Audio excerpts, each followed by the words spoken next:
By the early 1900s, the Chinese Empire was slowly falling apart.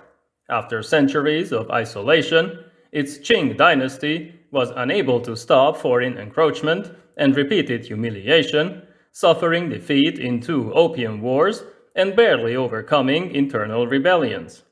A period of modernization followed in the late 19th century, but another humiliating defeat came next in 1895, this time against Japan. A Western-style new army was then created, led by Yuan Shikai, but society itself had to be transformed.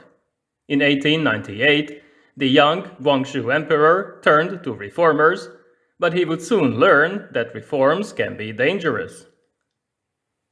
Before the end of the year, his conservative aunt, Empress Dowager Cixi, who had been calling the shots for decades, cancelled the reforms and put the emperor under house arrest. She tried to limit foreign influence, but she could not control internal tensions, which led to the Boxer Rebellion and more violence against foreigners and Chinese Christians. In response, an eight-nation alliance invaded China in 1900. Beijing was occupied by mostly European troops, so the Qing government was forced to implement reforms like a draft constitution and regional elections. However, they themselves were increasingly viewed by the Han majority as foreigners due to their Manchu origins. Some wanted the return of the emperor, while others, like Sun Yat-sen, organized secret societies to overthrow the Qing. In 1908, just one day before her own death, the Empress Dowager poisoned the emperor and installed the 2-year-old Aisin-Gioro Puyi on the throne. After her death, conservative elements in the government torpedoed the reforms, like the preparations for electing a national parliament, and imprisoned or executed reformers.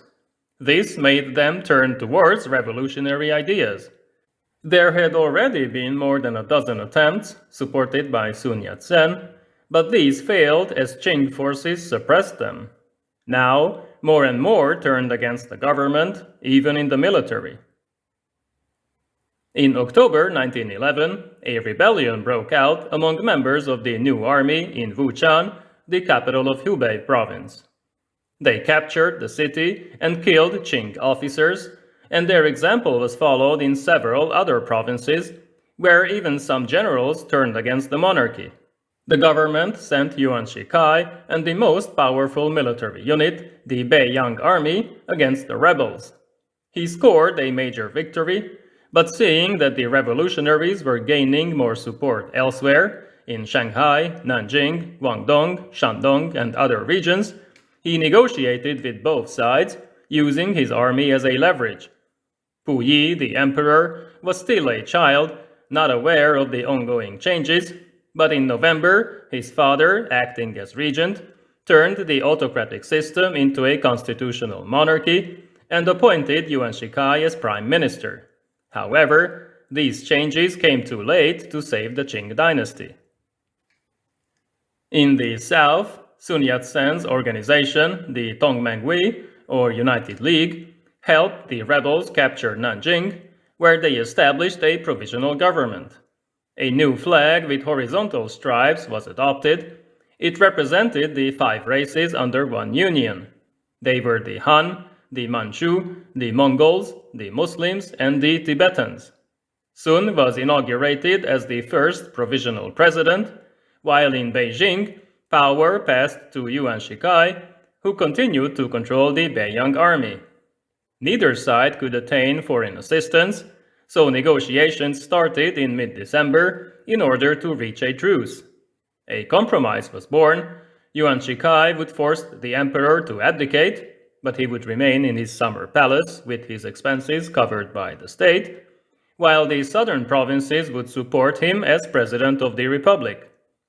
To avoid a civil war between north and south, Sun Yat-sen agreed to the terms.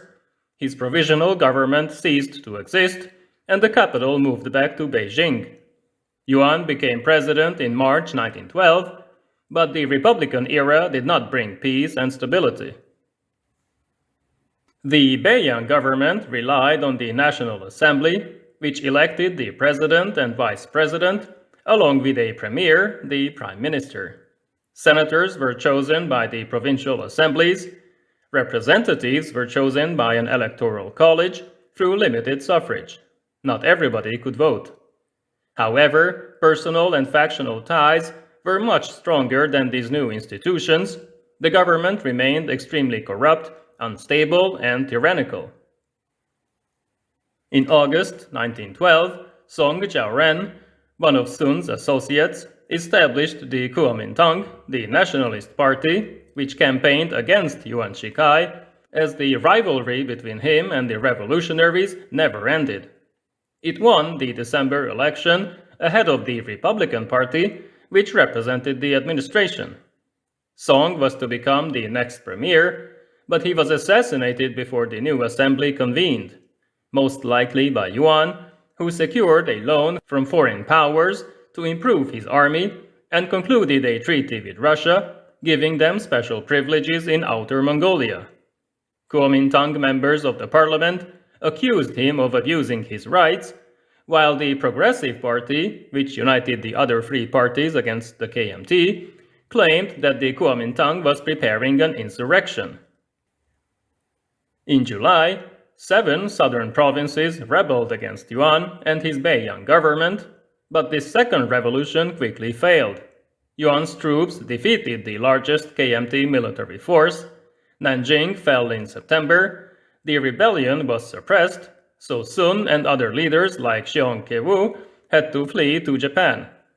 An intimidated parliament elected Yuan president for a 5-year term, but to achieve international recognition, he had to grant autonomy to Mongolia and Tibet.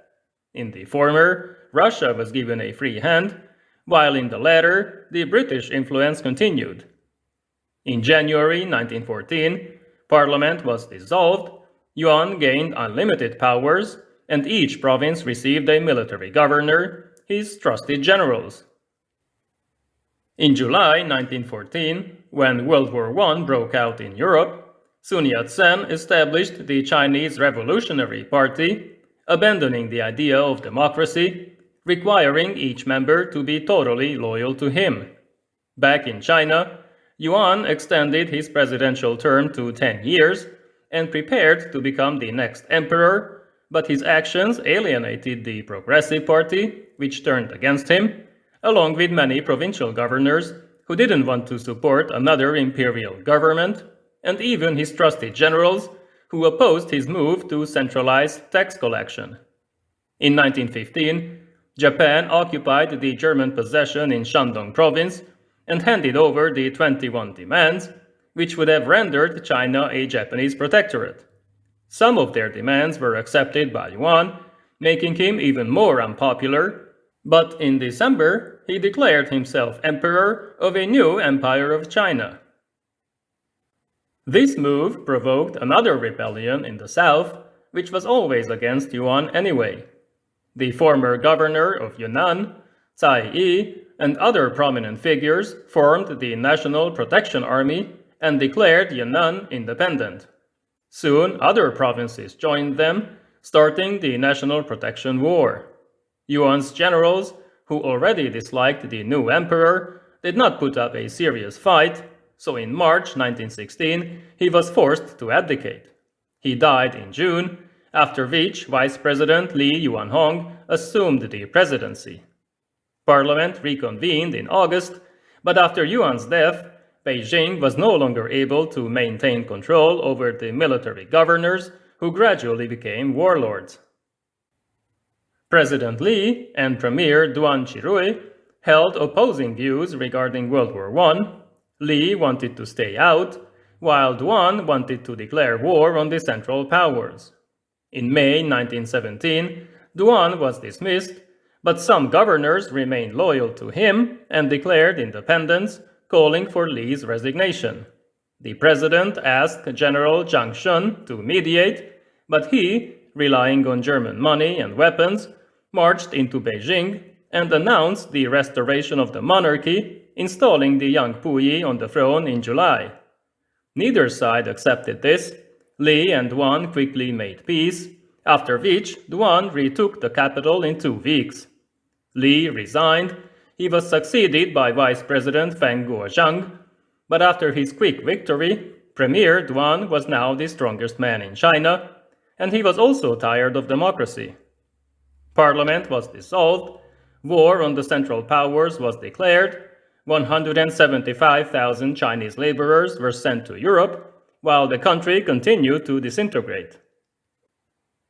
By then, Yuan's Anhui clique and Feng's Zhili clique were the 2 major powers in the north, but war with the south continued, and Sun Yat-sen returned to launch his constitutional protection movement and restore the republic. He would not live to see the unification of China as the Warlord era began. I will talk about this period and subsequent events in the next episode. Thank you for watching.